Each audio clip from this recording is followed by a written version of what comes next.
రాజబాబు రండి రండి రండి, ఇక్కడ నిలబడండి బాబు. అమ్మే పెద్దమ్మే లే చిన్న మీరా రండి.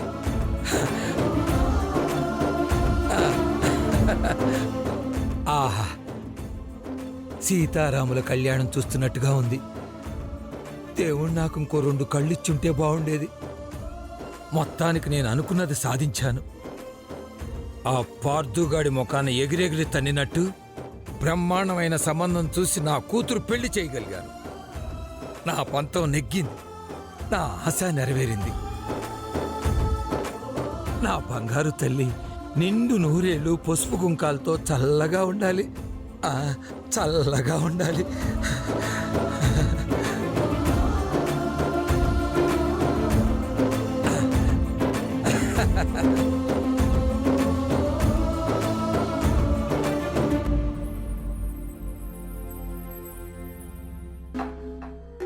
ఏంటిది?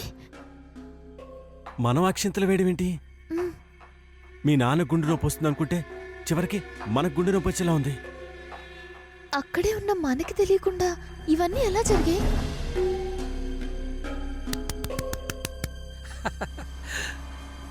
అయ్యో,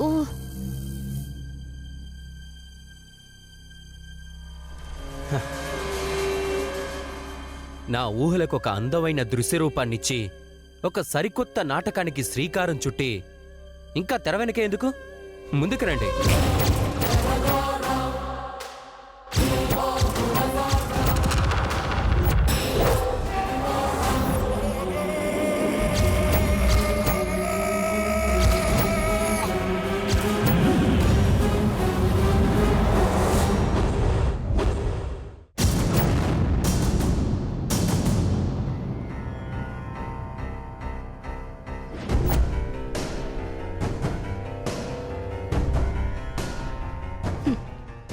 ఎలా ఉంది సిద్ధు?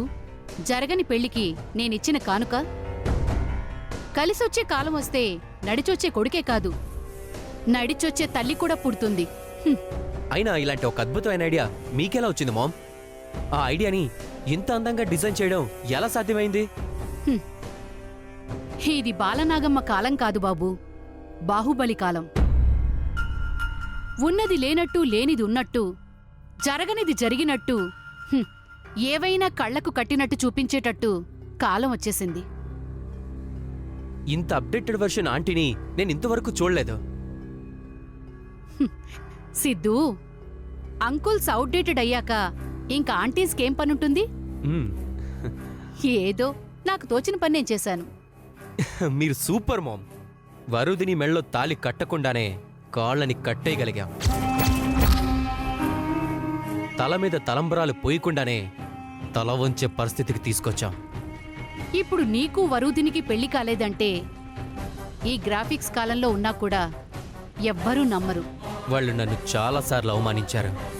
వాటన్నిటికీ కలిపి నేనిప్పుడు ట్యాక్స్ వేయబోతున్నాను. ఈ ఆయుధాన్ని అడ్డం పెట్టుకుని అందర్నీ ఒక ఆట ఆడిస్తాను.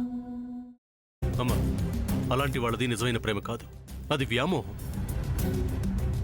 ఎగ్జాక్ట్లీ చిన్నత్త, నిజంగా ప్రేమించుకున్న వాళ్ళు అలా చేయరు.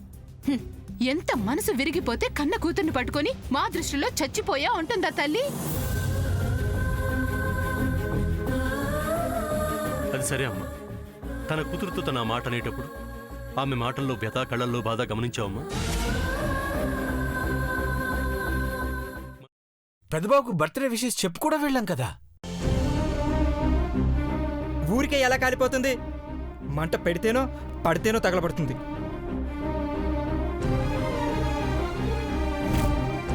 కరెక్ట్ చిన్నబాబు, నీకొచ్చినట్టే నాకు డౌట్ వచ్చింది. పార్వతే షర్టును తగలబెట్టిందనుకుంటా.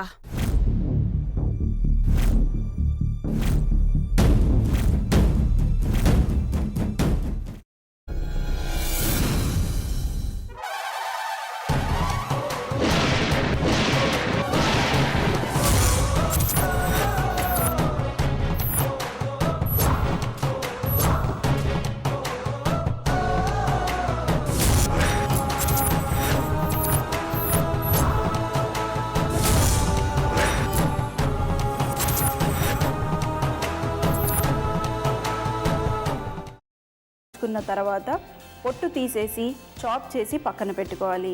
ఒక ప్యాన్లో కొద్దిగా నూనె వేడి చేసి అందులో ఆవాలు, మినప్పప్పు, శనగపప్పు, కరివేపాకు, సన్నగా తరిగి పెట్టుకున్న ఉల్లిపాయలు వేసుకుని 1 నిమిషం పాటు వేయించుకోవాలి. ఆ తర్వాత కాల్చి కట్ చేసి పెట్టుకున్న వంకాయని కూడా అందులో వేసుకుని బాగా మిక్స్ చేసి బౌల్లోకి ట్రాన్స్ఫర్ చేసుకుని అందులో తగినంత చిక్కటి పెరుగు లేదా పల్చటి పెరుగు వేసుకుని మిక్స్ చేసి అన్నంతో కానివ్వండి, చపాతీతో కానివ్వండి సర్వ్ చేసినా చాలా బాగుంటుంది.